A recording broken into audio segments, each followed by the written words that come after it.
qui vivent dans les pays d'origine, sur une base temporaire ou définitive, et qui conservent des liens affectifs, linguistiques, historiques, religieuses, ou purement affectives, et bien c'est ça qui constitue une diaspora. Et je pense que si on réussit déjà à baliser comme ça, et à se mettre d'accord sur ce genre de termes, et qu'on arrête systématiquement de lui accoler des choses négatives, déjà on aura fait un grand pas, et je remercie vraiment ce symposium pour ce thème qu'il a choisi, parce que la façon dont on définit les choses dépend de beaucoup d'autres. Moi, je fais partie d'une génération, il faut reconnaître une chose, et Catherine a eu raison de le dire tout à l'heure, je ne suis pas certain qu'avec l'ensemble des manifestations que j'ai organisées depuis tout petit dans ce pays, avec la nombre de fois où on a été bravé des autorités républicaines, je ne suis pas certain que j'aurais pu faire le début du commencement de telles manifestations si j'avais grandi en Afrique. Très honnêtement. Donc à même pas qu'on dise, la France nous a offert pour nous, enfants issus de l'immigration, une capacité à pouvoir nous exprimer, à nous épanouir, aller à l'école républicaine, à faire des manifestations, à s'accommoder de la démocratie comme nulle part ailleurs. Je ne suis pas certain aussi, en tant qu'enfant d'immigration, que la chance que j'ai eue de grandir dans des écoles mixtes et d'avoir cette relation très singulière avec les femmes, ce respect, etc., cette tolérance, c'est aussi la France qui l'a apporté.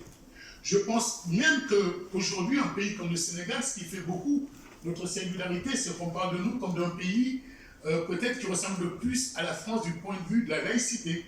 Au Sénégal, nous avons cette chance, et tous les gens reconnaissent au pays de la Teranga, d'avoir dans une même famille des catholiques, des musulmans, qui, dans les mêmes familles, intégrés dans les mêmes églises, etc. Et ça ressemble beaucoup à la question, à la façon dont ça se passe ici en France. Alors, il ne faut pas être trop long, mais ce que je voudrais dire, c'est que par contre, force est de constater que malgré les quelques difficultés, malgré les quelques réussites qu'on peut mettre en avant, malgré même quelque chose, parce que la France est souvent un pays qui fait comme... comment il s'appelle celui qui faisait de la philosophie sans s'en apercevoir, là, en bleu, je crois, qui fait des choses extraordinaires. Par exemple, elle dit non, il ne faut pas parler de groupe ethnique, il ne faut pas parler de minorité, mais en vérité, quand on décide de faire des zones d'éducation prioritaires, et que nous, on va faire des écoles spécifiques avec moins d'enseignants, en apportant plus de moyens parce qu'il y a plus d'enfants en difficulté. Bon, on fait une forme de discrimination positive, et ce n'est pas grave. Bon, et donc, et de la même façon, par exemple, la France est le pays qui compte le plus de mariages mixtes. Vous voyez comment ça détonne par rapport à ce qu'on peut avoir, les images qu'on peut envoyer à la télévision, et tout, la France est le pays où il y a le plus de mariages mixtes. Bon, et la France est le pays qui, en sortant de cette période de Covid, a été capable de reconnaître, formidable, pendant la Covid, on était bloqués, ce sont ces migrants, parfois même des clandestins,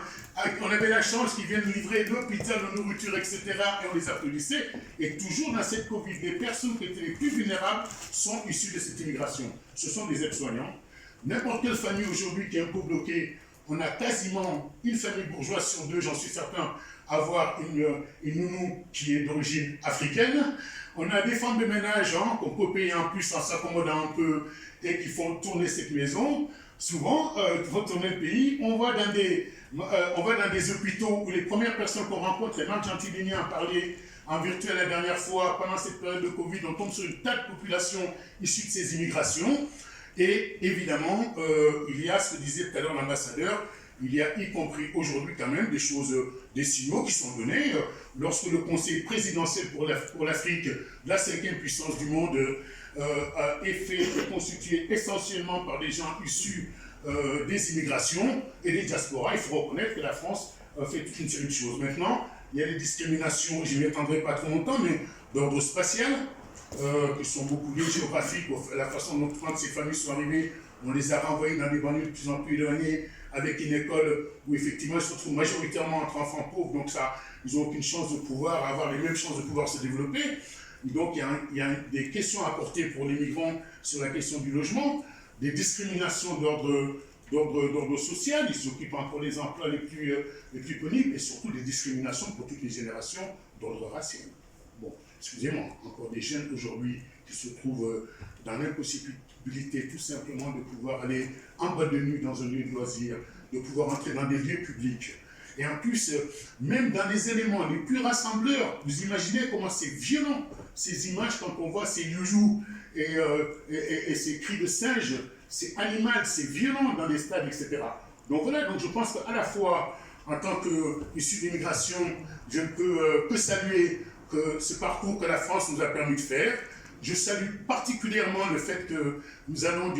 encore aujourd'hui dans cette table ronde, et nous allons continuer à voir tout ce que nous allons faire, notamment en matière de campus universitaire, d'échanges dont Olivier Faron s'occupe. Je suis très heureux de voir que mon ami Dominique Bourgine, des EHPAD, pense aussi à cette génération d'Africains qui sont arrivés en France pour travailler il y a 30, 40, 50 ans. De l'Afrique, on n'a attendu qu'une seule chose, c'est qu'il faut qu'ils envoient de l'argent, souvent, et même quand ils vieillissent, qu'ils retournent, on voit encore à travers eux qu'une demande sociale, ils arrivent à un certain âge, ils arrivent dans des faits de travailleurs immigrés, nous devons penser à la fin de vie, et si on peut les accueillir dignement pour ce qu'ils souhaitent, c'est la moindre des choses. Donc voilà, donc je pense que là, on va continuer à voir qu'est-ce qu'on peut créer. Et enfin, bien évidemment, je reviendrai demain sur le